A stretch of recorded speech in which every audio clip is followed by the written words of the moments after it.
Insane Pawn Stars moments. Number 7. The Stolen Diamond. A man in a sharp suit was looking to pawn a pair of diamond earrings. Harrison asked all the right questions, the seller gave all the right answers, and even had a receipt. Harrison forked over $40,000. 3 days later, the police showed up and it turned out that the jewelry was stolen. The victim got her diamonds back and the criminal paid the price, but Harrison was out his $40,000. He said that it was the biggest bust he ever had in the pawn shop. Number 6. The Fargo Strongbox. In a 5th season episode called Corey's Big Play, Rick made the unusual mistake of buying something he was unsure of before he had authenticated it. He dropped $450 on what he believed to be a 19th century Wells Fargo Strongbox, only to have his hopes of a profit shot down by expert and show regular Mark, the Beard of Knowledge, Hall Patton, who called the box a complete fantasy piece. Hall Patton twisted the knife a little more, saying it's one of the most faked items he knows. The old man, who observed the whole transaction, wasted no time rubbing it in, telling Rick, "Well, I thought it was fake to start with." But he let the deal go through just so he could have something to hang over Rick's head. Number 5. The Willie Mays uniform. This thing appears to be in immaculate condition, especially for its age, which leads me to believe that it's game issued versus game used.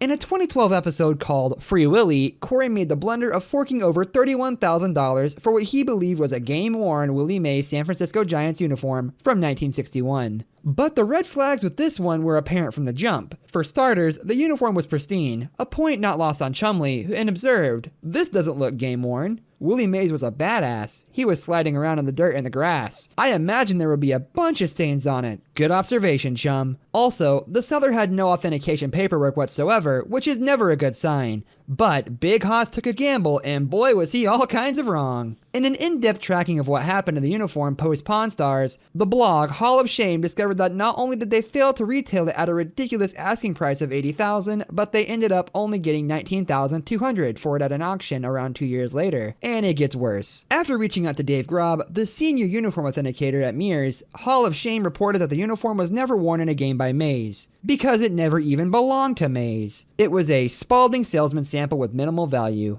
estimated to be worth around $2,000 to $3,000. Of course, that technically means Corey didn't get as ripped off as he could have, since he still unloaded it for just a shy $20,000. But we seriously doubt he's happy with how that deal went down. Number 4. Fake Rolexes. Although Corey Harrison grew up in the pawn shop, he had to learn many business lessons the hard way. He said that he was buying 6 fake Rolexes when we first started out working the night shifts in the pawn shop. Viewers have learned there are thousands of tricks sellers use on fake timepieces. Corey's dad, Rick Harrison, shared some time-tested tips in a 2009 segment, but his bottom line was that you should not buy a Rolex off somebody you don't know. You should buy it from a guy you can trust if you want a used one. Number 3. Rick's $100,000 loss at the auction. If the world-famous gold and silver pawn shop can't retail an item, they always have the option of still turning a profit by sending it to the auction. That's what Rick tried to do with several big-ticket items, including a 1940s Indian motorcycle with a sidecar and a Vic Flick-owned and played Fender Stratocaster, which he put on the block at Julian's Auctions in Los Angeles, according to the Indie Channel. Unfortunately, he took a hit for $29,000 on the motorcycle and $35,000 on the guitar. He must not have done well with some other items either, because he reported his total loss at around $100,000. Number 2. Blindsided by the Bayou. An anonymous insider said the boys from Las Vegas felt blindsided when the History Channel launched Cajun Pawn Stars in 2012. According to TMZ, the network had promised no spin-offs would be produced. Why would it need another show when the 24-hour operation in Nevada was its cash cow? The History Channel called the new edition a southern spin on the original, selling vintage cars, firearms, and even livestock.